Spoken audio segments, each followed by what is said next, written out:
बिस्मिल्लाहिर्रहमानिर्रहीम। तमाम तारीफ़ें अल्लाह के लिए हैं, वही नेक लोगों का वाली है। मैं गवाही देता हूँ कि अल्लाह के सिवा कोई भी माबूद बरहक नहीं, वो यकता है, उसका कोई शरीक नहीं। और मैं ये भी गवाही देता हूँ कि हमारे नबी मोहम्मद सल्लल्लाहु अलैहि वसल्लम अल्लाह के बंदे और उसके रसूल हैं। या अल्लाह उन पर, उनकी आल पर और तमाम सहाबाए कराम पर रहमतें, सलामती और बरकतें नाजिल फरमा। अस्सलामु अलैकुम। इस मेरी बहनों और मेरे प्यारे भाइयों, नजर बद को मुख्तलिफ नामों से पुकारा जाता है। फारसी में इसे ज़ख्म चशम कहा जाता है और इसका तसव्वुर कदीम ज़माने से मुख्तलिफ अक़वाम में मुख्तलिफ अंदाज में पाया जाता है। नजर बद का मसला अक़ली लिहाज से नामुमकिन नहीं रहा, क्योंकि आज के दौर में ये बात एक साबित शुदा हकीकत है कि अगर आंखों में एक ख़ास किस्म की मक़नातीसी कुव्वत पर महारत हासिल कर ली जाए तो आदमी उसके ज़रिए दूसरों के जहन और ख़यालात पर असरअंदाज हो सकता है, जिसे टेलीपैथी या हिप्नोटिज़म का नाम दिया जाता है। लिहाजा नज़र बद का इनकार मुमकिन नहीं है और ना ही नज़र बद का वजूद अक्ल व इल्म के मनाफी है। दोस्तों, मुसलमानों के लिए नज़र बद के हकीकी होने के लिए यही काफ़ी है कि इसका वजूद कुरान और हदीस से साबित है। कुरान में भी इसका जिक्र आया है और कई अहादीस में भी। आज की वीडियो में हम आपको नजर बद के बारे में बताने जा रहे हैं कि नजर बद की क्या इलामात होती हैं और इसका इलाज कुरान और हदीस से कैसे किया जाए।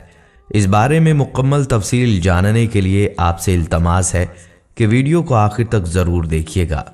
प्यारे भाइयों, रवायात के मुताबिक इस्लाम के शुरू ज़माना में दुश्मनाने इस्लाम ने हजूर अक़दस सल्लल्लाहु अलैहि वसल्लम को नुकसान पहुंचाने के लिए अरब के उन लोगों की खिदमत लेने का इरादा किया जो नज़र लगाने में शोहरत रखते थे। उनका दावा था कि वो जिस चीज़ को नुकसान पहुंचाने के इरादे से देखते हैं, उनके देखते ही वो चीज़ तबाह हो जाती है। अल्लाह ताला ने रसूलुल्लाह सल्लल्लाहु अलैहि वसल्लम को उनके शर से महफूज रखा और उन बदनीयतों के तमाम हरबे नाकाम हो गए। उनकी इस शरअंगेज़ी को कुरान पाक की सूरह कलम में इस तरह से बयान किया गया है। और बेशक काफ़ी लोग जब कुरान सुनते हैं तो ऐसे लगता है कि आपको अपनी हासदाना नज़रों से नुकसान पहुंचाना चाहते हैं और कहते हैं ये तो दीवाना है। इस आयत में नजर बद से नुकसान की तासीर होने की तरफ इशारा है, जो किसी दूसरे इंसान के जिस्म व जान पर असरअंदाज हो सकती है। चुनांचे रसूलुल्लाह सल्लल्लाहु अलैहि वसल्लम का इरशाद ग्रामी है कि नज़र का लग जाना हक है और आप सल्लल्लाहु अलैहि वसल्लम ने घूरने से मना फरमाया। और इसी तरह अल्लाह ताला ने अपने नबी याकूब अलैहिस्सलाम का वाक़या बयान फरमाते हुए उनका ये कौल भी जिक्र फरमाया है। और याकूब अलैहिस्सलाम ने कहा, ऐ मेरे बेटो, एक दरवाजे से दाखिल मत होना और बल्कि मुख्तलिफ दरवाज़ों में से दाखिल होना। ये सब इख्तियात के तौर पर है, क्योंकि मैं अल्लाह के हुक्म और मशीयत के सामने तुम लोगों के लिए किसी चीज़ से बचाव नहीं कर सकता। यकीनन हुक्म अल्लाह का है और मैं उसी पर तवक्कल करता हूँ और उसी पर ईमान वाले तवक्कल करते हैं। बावाला सूरह यूसुफ आयत 67। प्यारे दोस्तों, हाफिज इब्ने कसीर सूरह यूसुफ की इन आयात की तफसीर में लिखते हैं कि हज़रत याकूब अलैहिस्सलाम ने अपने बेटों को कहा था कि शहर में उसके मुख्तलिफ दरवाज़ों से दाखिल होना। इब्ने कसीर ने मुख्तलिफ सहाबाए कराम रज़ी अल्लाह तआला अन्हुम से रिवायत की है कि हज़रत याकूब अलैहिस्सलाम ने ऐसा इसलिए किया कि उनको खदशा था कि उनके बेटों को नज़र बद न लगे। इस आयत शरीफा की तफसीर में इमाम इब्ने कसीर रहमतुल्लाह अलैह ने यह हदीस भी बयान फरमाई है। इब्ने अब्बास और मोहम्मद बिन काब और मुजाहिद और कतादा रज़ी अल्लाह तआला अन्हुम ने भी कहा कि याकूब अलैहिस्सलाम अपने बेटों को नज़र लगने से खौफजदा हुए थे, क्योंकि वो यानी बेटे खूबसूरत, खुश नज़र, हुलिये वाले और खुश मंजर थे।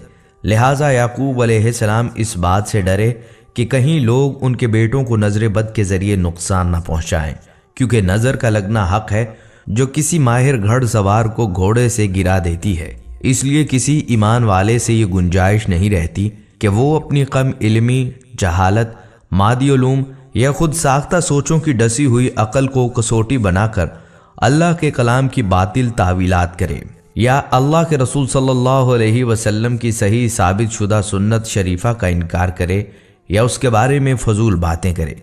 قرآن پاک کی ان آیات کے علاوہ احادیث میں بھی نظر بد کو حقیقت کہا گیا ہے۔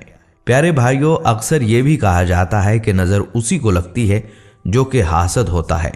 یاد رہے کہ جس کی نظر لگتی ہے اسے عربی میں عین کہا جاتا ہے، اور جسے نظر لگتی ہے اسے معین کہا جاتا ہے۔ ہر عین حاسد ہوتا ہے، لیکن ہر حاسد عین نہیں ہوتا، کیونکہ ہر ایک حاسد کے حسد میں وہ تاثیر نہیں ہوتی جو محسود یعنی جس سے حسد کیا جاتا ہے کہ جان و مال وغیرہ پر اثر انداز ہو سکے۔ لیکن حسد کے دیگر بہت سے ایسے نقصانات ناقابل انکار ہیں جو حاسد، محسود اور پورے ہی معاشرے پر منفی اثرات مرتب کرتے ہیں۔ لہٰذا حسد نظر بد سے وسیع ہے کہ نظر بد حسد میں سے ہے۔ اسی لیے جب حاسد حسد کرتے ہیں تو ہمیں ان کے شر سے اللہ کی پناہ طلب کرنے کا حکم اور تعلیم دی گئی ہے۔ لہٰذا حسد کے نقصانات سے، حاسدوں کے شر سے اللہ کی پناہ طلب کرنے میں نظر بد سے پناہ طلب کرنا بھی شامل ہو جاتا ہے۔ یاد رہے کہ عین دو قسم کے ہوتے ہیں، یعنی وہ لوگ جن کی نظر لگتی ہے دو قسم کے ہوتے ہیں۔ ایک وہ لوگ جو جان بوجھ کر نظر لگاتے ہیں، یعنی انہیں اس بات کا پتہ ہوتا ہے کہ ان کی نظر میں وہ شر ہے جس کے ذریعے کسی کو نقصان پہنچایا جا سکتا ہے، اور وہ جان بوجھ کر یہ کام کرتے ہیں۔ اور دوسرے وہ لوگ جن کی نظر میں کسی کو نقصان پہنچانے کی تاثیر ہوتی ہے، لیکن وہ لوگ جان بوجھ کر نظر نہیں لگاتے، بلکہ ان کے دل میں پائے جانے والا حسد اور ضرورت سے زیادہ کسی چیز پر اکڑاؤ اور فخر اس کا سبب ہوتا ہے۔ اور ایسے لوگ اکثر اوقات اپنے آپ کو یا اپنے قریبی اور پیارے لوگوں کو بھی نظر کا شکار کر بیٹھتے ہیں۔